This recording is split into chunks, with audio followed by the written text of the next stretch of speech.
So the biggest thing that I've experienced in life is food insecurity. I have definitely had to rely upon a food bank before.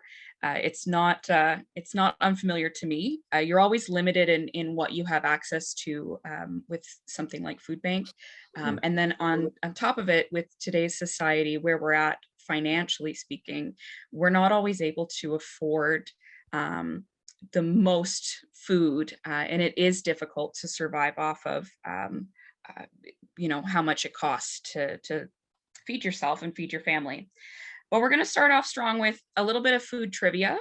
Does anybody else, anybody able to answer this? What are the top two most popular spices in the world? Salt and pepper. Garlic powder. You're close. We have pepper and mustard. Oh, Surprisingly, I know mustard. Mustard. So that leads us into one of the biggest things that I recommend when you're trying to live on a low budget and feed your family. I'm really pro spices, and I believe that you're perfectly capable of building up a spice rack without blowing your budget. On my list here, I've got some primary spices that I recommend using that they're all encompassing, and they can add a little bit of flavor to something that might not have wet your whistle. And then on top of it, I have luxury spices that I recommend if you have a little bit of extra money splurging on them, because they do really make a meal. One of the biggest things that I try to talk to people about is buying bulk. So don't buy your spices from the grocery store. It's really not worth it. The price for spices within the grocery store is so inflated. So I recommend going to Bulk Barn. That's your best bet. Additional to that, you can purchase in smaller quantities. Nothing's worse than when your spices taste stale, or if you don't have the best storage solutions for them. Obviously, ideally, you'd have glass and you'd have a cool, dry space with no sunlight that you'd store your spices in. That's not possible for everyone. And not to mention, you don't want to have to go out there and buy glass containers. So I recommend buying smaller quantities from Bulk Barn. And if you've already purchased plastic containers, just reuse those. There's no need to make your spice cabinet as aesthetically pleasing as the picture that I have on the side. Although, as you can see, they've clearly reused a lot of mason jars. But you can. Pardon? Sorry. Did someone ask a question? Sorry. Yeah. Okay. So another thing is, if you are going to be purchasing from a grocery store, I really recommend checking out the international aisle. Oftentimes they have spices that are better priced. So things like turmeric and cumin, I'm usually able to find in the international aisle for a little bit cheaper than what you'd find in the grocery store. And my biggest recommendation is Freshco. I find that Freshco has the largest international aisle. If you walk into a grocery store and you may be the minority in the space, you know that you're in the right store for buying international foods. It's going to be the most delicious foods you can find, and for a reasonable price. So Freshco, I highly recommend it. I think that's it there. Another thing that I have, I love to always have in my pantry, although it has gone up significantly in price. I believe the last I saw it was at about $1.99, which I personally think is atrocious. But when these do go on sale, I love having them in my pantry. They're a really great way to spice up a really simple dish. I use them as a soup base. So if I don't have a chicken broth or a beef broth, or if I don't have bouillon cubes, I will lean on this. I've used it in meatloaf. I've used it to make a vegetable dip. So if you have some raw veggies and a little bit of sour cream left, you can just throw it right in with the sour cream, leave it to sit for a couple hours, and you have suddenly a vegetable dip that spices up something really simple. And I throw it on rice. I will put this in the slow cooker, or not slow cooker, sorry, the rice cooker, and I will just toss it on top with the rice, and it gives the rice just a bit of flavor, and then there's some dried vegetables in there. It's a great addition to any pantry, and it stores quite well. So in an emergency, in a pinch, you can use it quite easily. All right, more food trivia. What is canola an abbreviation for?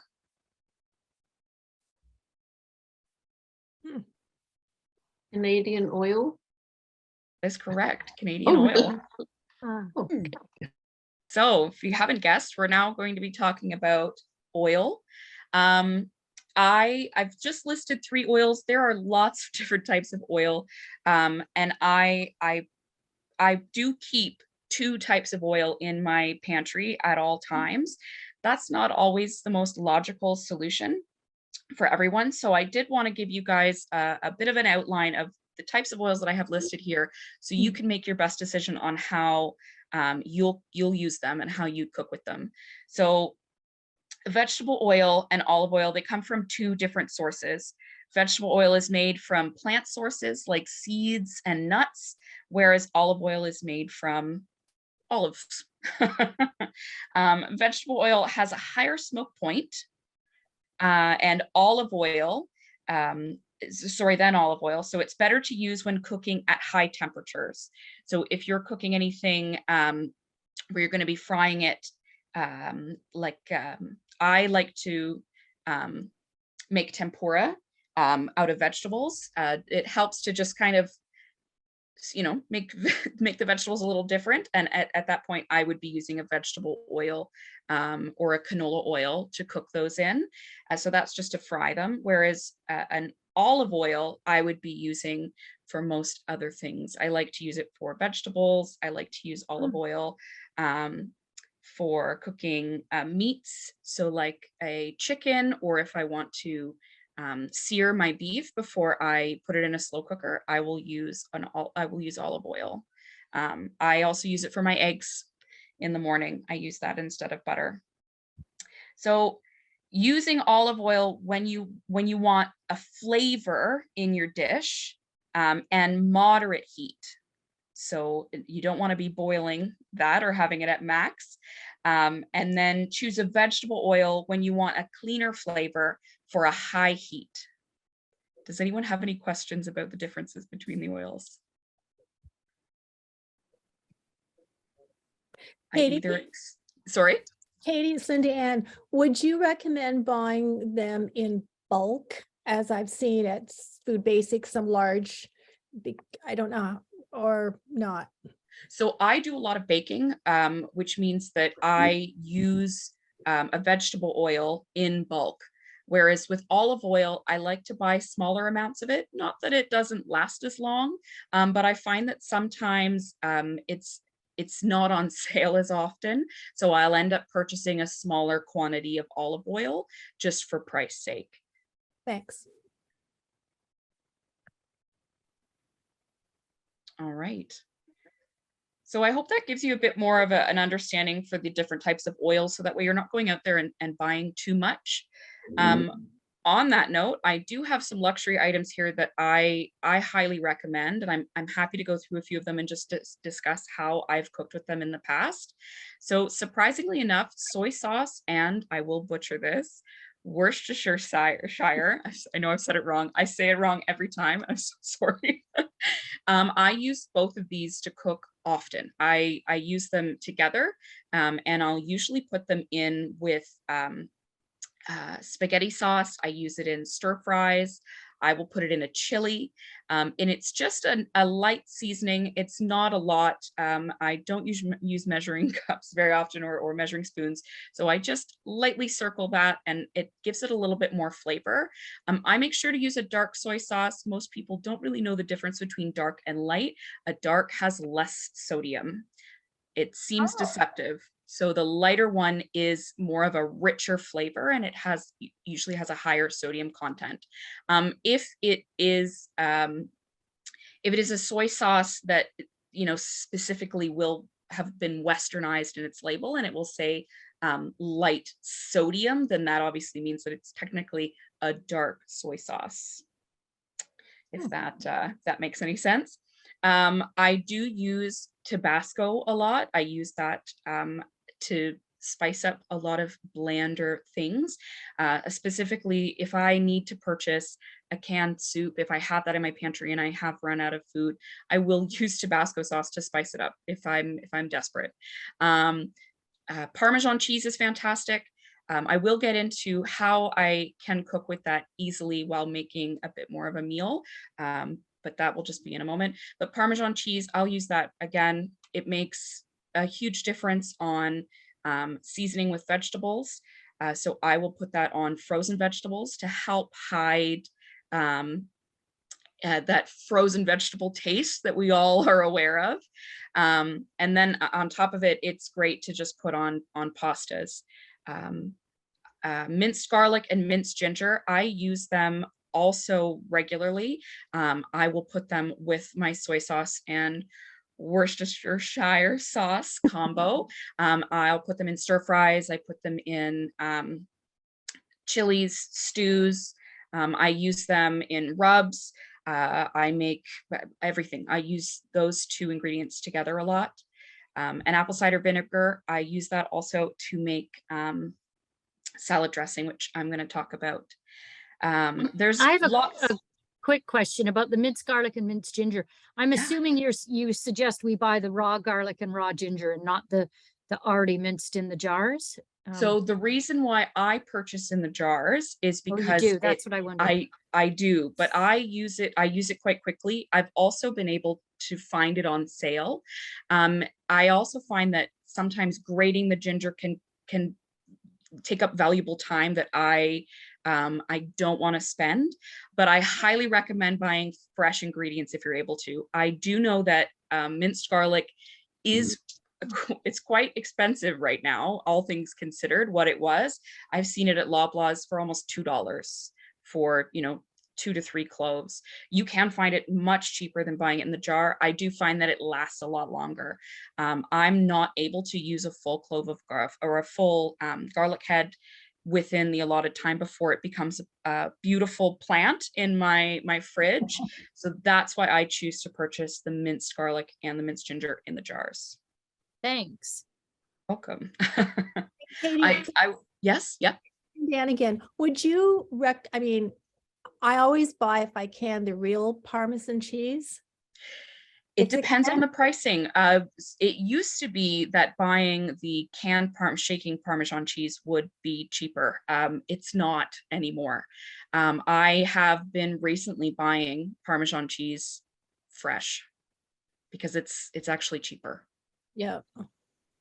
So all of these things you need to be price matching. And I do have options for showing price matching at the end of the presentation as well. So if you guys are curious about that, I can talk about that as well. Are there any more questions about some of the things that I've got listed here? I didn't want to go through all of them, but. What's otafuku?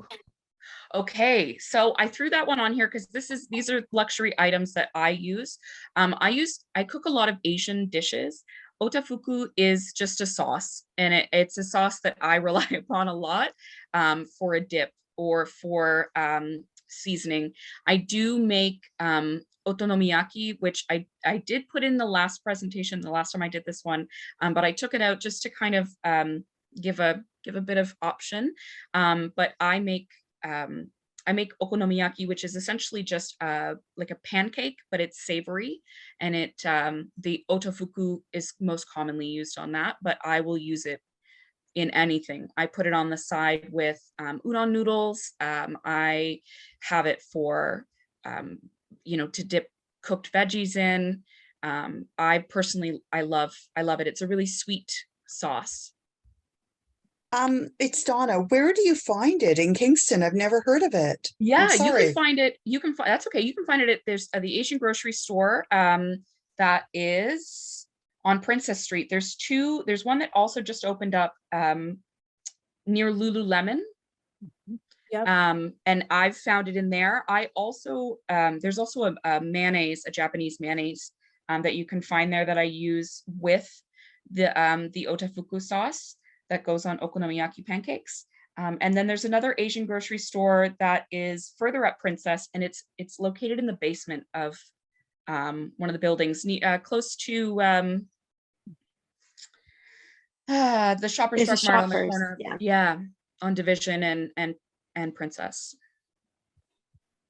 Katie, I'm definitely going to check that out. Thank you. You're welcome. Katie, it's Judy. What do you do with sub sauce? Okay, so I use that all the time on sandwiches. Okay. So you can, I mean, you can find it in grocery stores, usually within the deli section. So I use that if you don't have a lot of money to zhuzh up a plain sandwich. I do find that sub sauce can really make a difference. You can hand make it. I just for ease of access, if I do have a little bit extra money, and it's usually in the summertime, I'll have it. So that way I have like fresh, crispy sandwiches. And I do splurge on that. That is another big luxury item for me. Nice. I have also been known to just put it on wraps as well. So it doesn't necessarily need to go on sandwiches. I'll put it in a wrap with some lettuce and chicken, and it seems, you know, fancy. Any other questions? Anything else jumping out at you that you are curious about? I'm just going to ask, why do you put real butter on there? 'Cause Sorry? I mean, why did you put real butter on there? Because I've So- always had real butter, but A lot of times, well, again, things are changing. I know that things like margarine are creeping up in price and are starting to reach the same level as real butter. Margarine historically used to be around $1, $1.50, substantially cheaper than butter at any time. The reason why I put on real butter here is because I like to use my real butter sparingly. So margarine, I'll put that on things that I'm not necessarily going to be consuming the margarine on its own. Do you know what I mean? I'll be putting it in something, or I'll be cooking with it, or I will, you know, if it's just muffins for me and not for other people, I will put margarine in there just because it's cheaper. But real butter, I like to use that as a luxury item. Again, if I'm cooking desserts for someone else, if I am cooking a meal that specifically says it needs butter to cook a food in, so I'm using it for let me think, what pancakes, I will treat myself and use real butter to cook the pancakes on, because it does have a bit of a flavor difference, I find. And that's, again, I consider a luxury item because you're able to get margarine cheaper. thank you. Me too. Welcome. Okay. So I'll keep going.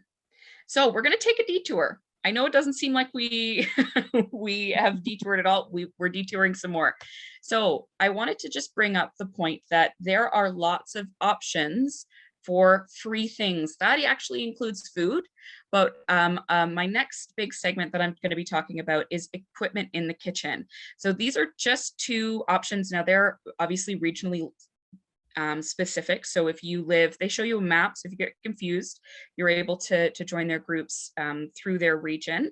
I'm obviously in North Central. So these are completely free groups, and you'd be surprised the things that they give out. Most recently, someone actually did give away a big box of food that may not necessarily be what you're looking for, but it's always nice to have an awareness that there are options for people. I have seen appliances on here. So I didn't see any recently to even list as an option, but usually they do have things for free that you're able to pick up, and it quite literally is free, and all you have to do is just pick it up at someone's house. I've used these services a lot. I've also posted things there. But with that said, I wanted to talk about appliances that maybe people haven't thought of. I know everyone is really in love with slow cookers, but I will let you in on a little secret. I chronically forget about it. And then I won't remember until it's dinner time. And I'll be like, oh, I wish I had have 12 hours ago, thawed out my meal. And I just didn't. So my absolute favorite cooking appliance in my house is actually an air fryer. And it cooks the best frozen vegetables you will ever have. I hate frozen vegetables. They're the most logical item to have in a house that is perpetually short on funds for food. But I can't stand eating them unless they're in a stir fry. Once I received my air fryer as a gift, I did end up immediately eating frozen vegetables safely. So like I mentioned earlier, Parmesan cheese is a really great option to put on vegetables. I put them on them in the air fryer. So I will make just a light seasoning on them with Italian seasoning, just the Italian seasoning mixed in with the Parmesan cheese, and I'll just lightly coat them in egg, dip them in that, and toss them in the air fryer. And that's just an interesting way to eat frozen vegetables. You can cook them without anything on them. I find that they crisp up really nicely. And I did list here, this is actually the model that I have. It's no longer available for sale online, but I did find it today on Facebook Marketplace for $50. And I have already purchased a secondhand air fryer. I purchased it for my mother last year and she loved it. So you'd be surprised what you can find on Facebook Marketplace. And since they're so popular and a lot of people don't really know how to use them, I've found them at Value Village as well. So other things that I've cooked in here, anything frozen. Wontons you can cook in the air fryer. But then I've also actually made pancakes. I thought I'd give it a shot. I made a pancake in the air fryer. I loved it. A friend of mine has cooked a whole chicken in her air fryer. It was delicious.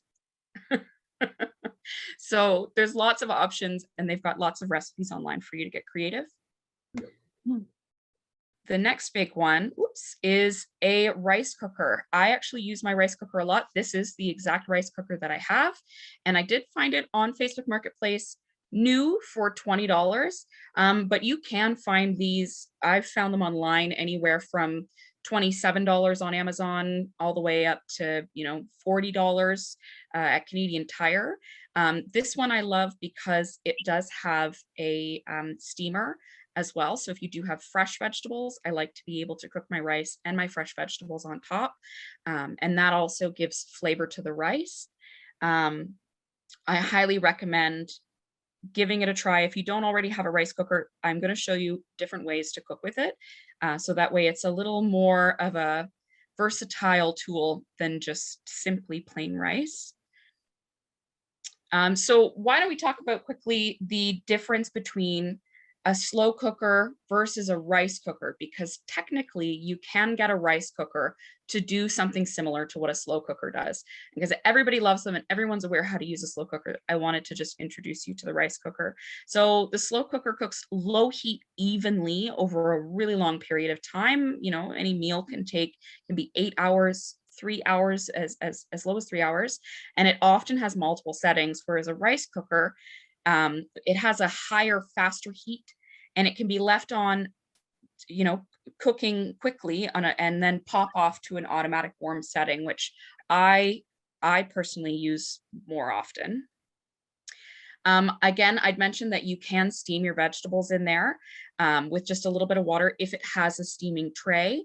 It is a thing that I really love having in my house. I did grow up with a steamer, but I like the option of having an all-in-one with my rice cooker. And I just have a list here of vegetables that you can steam and the steaming time as well. And although I've never cooked raw meat in there, it is possible. Just some interesting little tidbits. Now, the biggest thing I just do is I will dump everything in just like you would a slow cooker. This is a meal that I have here quite frequent that I cook something like this. It just depends on what we have in the house. In this one, I've put in carrots and radishes and corn. And so in there was just a cup of rice, 2 cups of water. You can use a broth. and then just 1 to 2 cups mixed vegetables. And I ended up seasoning with soy sauce and garlic and salt and pepper. And that was a side for us. And we would eat that with, chicken or pork. Hmm. And we've got a small rice cooker, but you can always do larger ones. And there's lots of resources online for you to find recipes that you can make it a little more custom. Or if you wanted to get more artsy, this is just very raw ingredients. I'm pretty sure that those carrots I received as a gift and the radishes we purchased, it would have been summertime, they would have been fresh, so it would have been a decent price to buy them.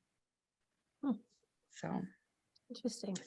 does anyone have questions, or are they curious about cooking with a rice cooker? No question. I just want to say I feel silly now because I'm next to my rice cooker making rice. I've been cooking vegetables separately and then mixing them afterwards. I could have been doing it at the same time. You can just throw them all together. Other things that I also really like, you can purchase if you are going to be going to an Asian market, you can purchase little seasoning packets for your rice as well. You can get them in various flavors. I usually just buy the vegetarian one, just so that way I don't have a specific meat that I have to be using for that meal. But you can also just throw those in with your vegetables and it's a one and done. Again, those are a luxury item. I consider them because they can be a little pricey, but if you're interested in trying something different, that's an option.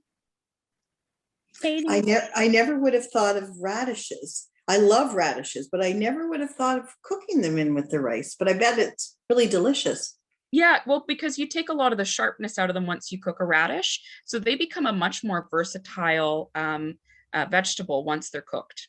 Because everyone thinks of a radish as being really salty and a little sharp, but once they're cooked, they're a little more mild, and they just still maintain their crunch. I find that they become more like a water chestnut in their texture. So I know a lot of people don't cook with them. I find that they like to eat them raw, which I also love doing, but I like to try and cook with them. So my biggest thing I really like to push is bulk cooking. I am very forgetful. I am very last minute. And so when it comes to making sure that I have a meal, I like to just cook a lot and then I can carry that throughout the week. So I do plan that way. A great example is ground beef. I always have ground beef in my freezer at any point in time. I find you can get it quite cheap. On top of it, the food bank does often give ground beef out. That's a regular staple that they have in their baskets. So 2 pounds of ground beef for a luxurious Mexican taco night, it can turn into tomorrow's lunch with a poke bowl. So like rice and some cut fresh veggies, usually vegetables that I've used the previous night, because I do put cucumber and carrot in with my tacos because I'm crazy like that. It's a little spicier because I'll put like hot sauce on it. And then the following day, I'll use that ground beef at the end for a spaghetti, because we're going to get sick of spaghetti if I just make spaghetti sauce and eat that all week. It's much better to keep all my ingredients pieced and then slowly throw them together as the week goes on. good point. One of the recipes that I did give you guys was how to use smoked paprika, as well as turning that chicken then into a pizza. So I did provide a recipe for pizza dough as well, which I've made, and I quite like it. It's a very thin, crunchier pizza. Now, of course, you can make a dough with a yeast in it. I do find sometimes that's not something I'm able to think on in advance. So it's kind of nice to have an option that you don't have to let your dough rise. And that you don't have to have yeast in your house, because it's not always something that I can remember to purchase in advance. And you do have to keep it cold, usually in your freezer. So if I don't have it, at least I can make a flat crust. But smoked paprika works really great for dry rub, and then you'll just cook your chicken as you usually would. Either you can fry it if you'd like. I like to bake mine. And then on top of that, I did give a recipe that was for making your own salad dressing. I make my own salad dressing constantly. And the reason is because I find that salad dressing expires faster than you could think. By the time you've made another salad, you might have already lost your salad dressing if you don't eat salad on a weekly basis. But I prefer to have, again, my ingredients separate. I'm less likely to have anything expire. And so I will make my own salad dressing.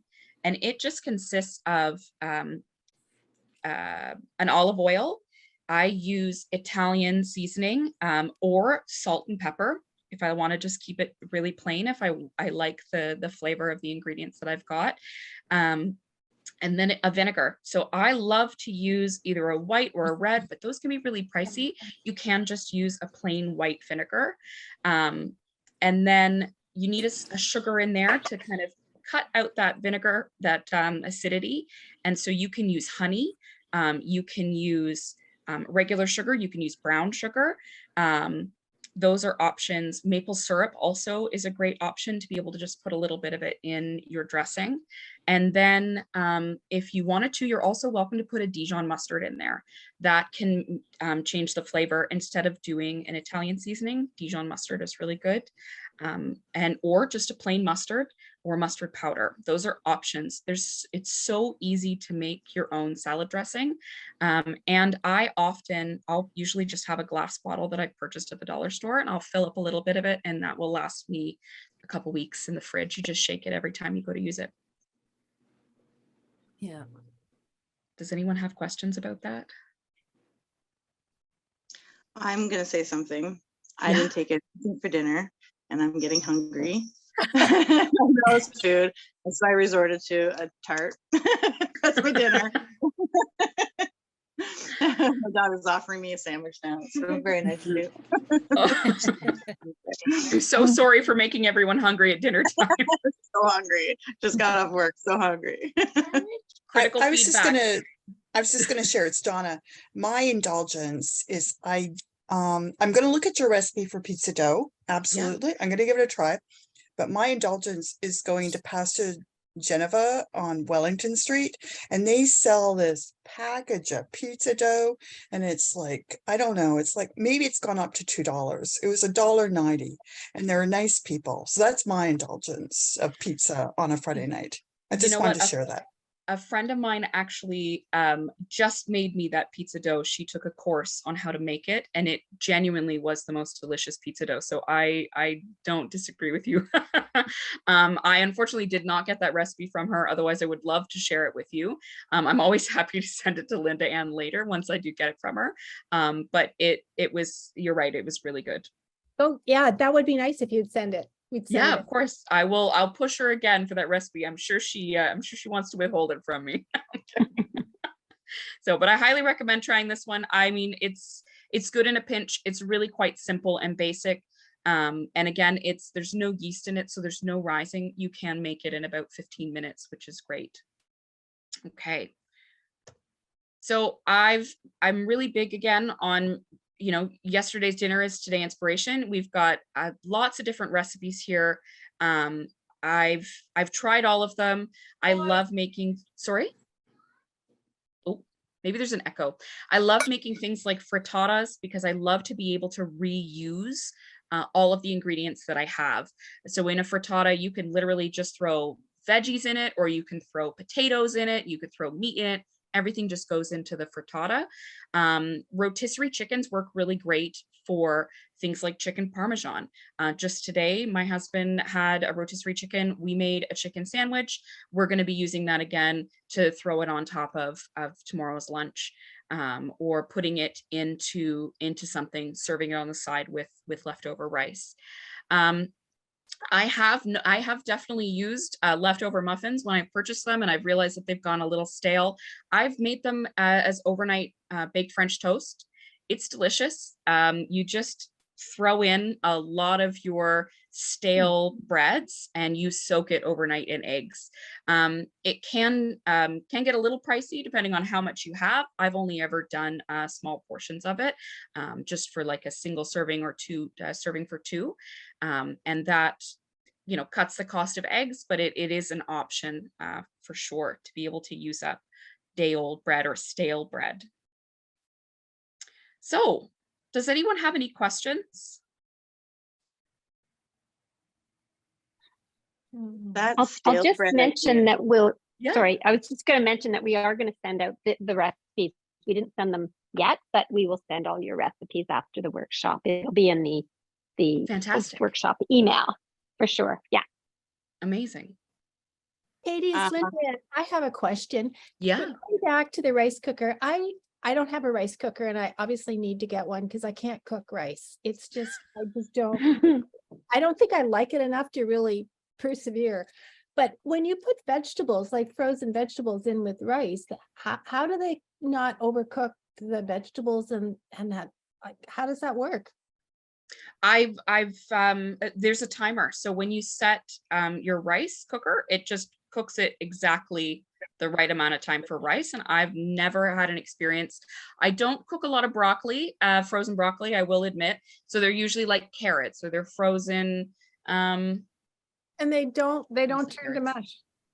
No, because I'm usually just going to be putting them with the rice.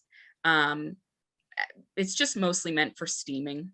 Yeah, good. Thank you. If you want crispy, I highly recommend an air fryer. The air fryer does crisp them up All right. a lot. So were you saying the frozen vegetables that you put in the air fryer, basically it crisps them up Yes. rather than if you cook it the other way, they just get mushy and not particularly pleasing. I usually try to Okay. do a fresh vegetable or even a canned vegetable in the rice cooker. I had mentioned that I'm not a big fan of frozen vegetables unless they're in the air fryer. Okay. Now, if they're mushy, usually I'm putting them in with my rice and I'm trying to mix them up as much as I can. But I swear by frozen vegetables in an air fryer. Okay. How long do you cook them in the air fryer, the frozen vegetables? I usually do them for about 10 minutes on high. So I have it where it's up to 400. You can do, or 200, I believe on my, I can't remember. It's all the way at the top. Okay. I like to try and experiment. Sometimes if I want them to be, you know, maybe a little more well-rounded crispy, if I want them crispy all the way through, I'm going to cook them a little longer at a little bit slower temperature or a lower temperature. But I kind of like to crisp up just the edges and have the inside soft. That's my preference. Okay. But I really haven't burnt anything in the air fryer, and a lot of the times I'm guessing. I love sweet potatoes in the air fryer. Oh, Yes. Oh. I also do eggplant in the air fryer. oh, I love eggplant in the air fryer. The trick to eggplant is making sure that it's dry enough. So you've got to slice it and then let it sit on paper towel in the fridge. I like to do about 4 hours. You can maybe do a little more, maybe you could do overnight. And then I coat them in an egg and then put a Parmesan and a spice on them. And then I throw them in the air fryer.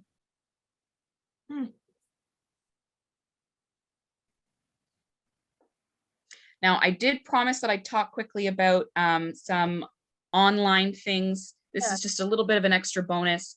I spoke about this the last time. I still rely on a lot of this. Reebee is a really great app for your phone that you can use to check flyers. A lot of places still price match, so you're able to use that instead of carrying flyers around. I know I never get flyers. I know that a lot of people, they just don't deliver a paper flyer to. So if you really want to be price matching, you can use Reebee. Flash Food is also an app that lets you know when there's a reduced price on food. Now, usually these are aesthetically challenged vegetables that they're looking to sell quickly. I highly recommend using this app if you're just going to be out, you don't want to drive around everywhere, it'll show you the places that have that available. Another place for really affordable, delicious vegetables that are just aesthetically challenged is Farm Boy. Farm Boy has a really great section that has a rack over by their vegetables area.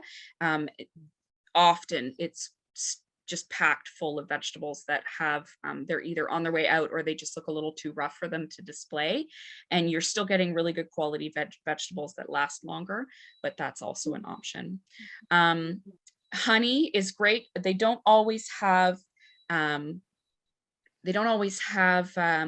options for food, but if you're looking for deals, especially if you're looking for an appliance on Amazon, sometimes you can get money back through Honey, or they will search through and find you the best deals.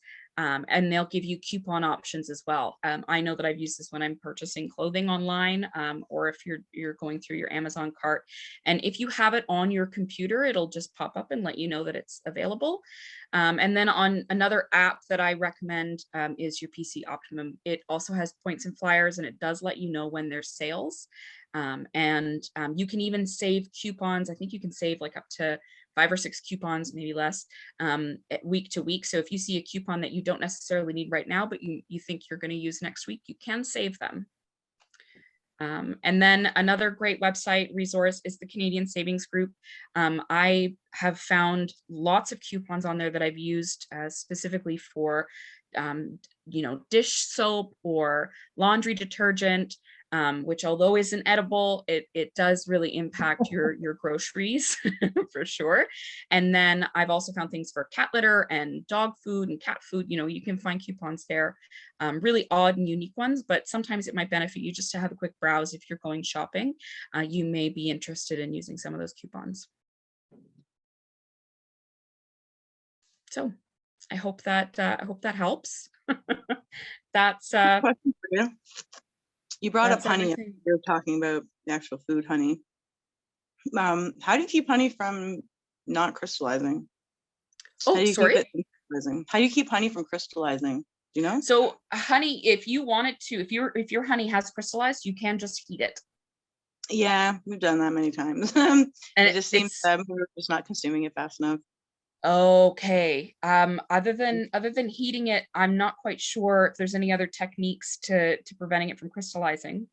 Yeah, I don't know if the fridge keeps it from crystallizing, or I know like they were saying dark places. I keep it in a cool, dark place. Now I'm really fortunate. I have a cold room for my groceries, most of my goods, so I'm able to keep my vegetables cold and my pantry items cold, as well as my bread. So that does help extend the life. But it's not everybody has that for sure. I highly recommend keeping those things as far away from heat as possible. Yeah, so that just happens to honey. There's nothing. It's like inevitable. Unfortunately, yeah. The only thing that I know is just to reheat it. So I usually just do I forget what it's called, where you have a boiling pot and then a glass bowl or a metal bowl on top, and you boil the water underneath, and then I just set my honey container inside of it and it warms up. Wow, And that stick it helps. in the hot tap. Sorry. I just stick it under the hot tap, but Yeah. too many dishes. Dan, I keep my honey just in the cupboard. I never refrigerate it. Yeah, I just keep mine in the cupboard. But I Yeah. understand if it does crystallize, because I also don't use mine as much, probably as often as I should. I read right to the end. I end up using the bottle, and like when I'm making my tea, I squeeze the bottle and suck up the hot water and shake it around and squeeze it That in my works. tea. Yeah, it works. I mean, at the end, then it's like last little bit of it. Otherwise, I'm scooping it out, digging my butter knife in the hole, trying to scoop chunks of it out. Are there any other questions that I might be able to help with? This has been great, Katie. I'm glad. I hope I've taught some new things to you, or at least inspired you. Definitely. Yes, Fantastic. really great. Thank Mhm. you. Thank you so much. Yeah, no problem. I'm happy to share it. It's something that has helped me survive a pandemic and then some. So I highly recommend it.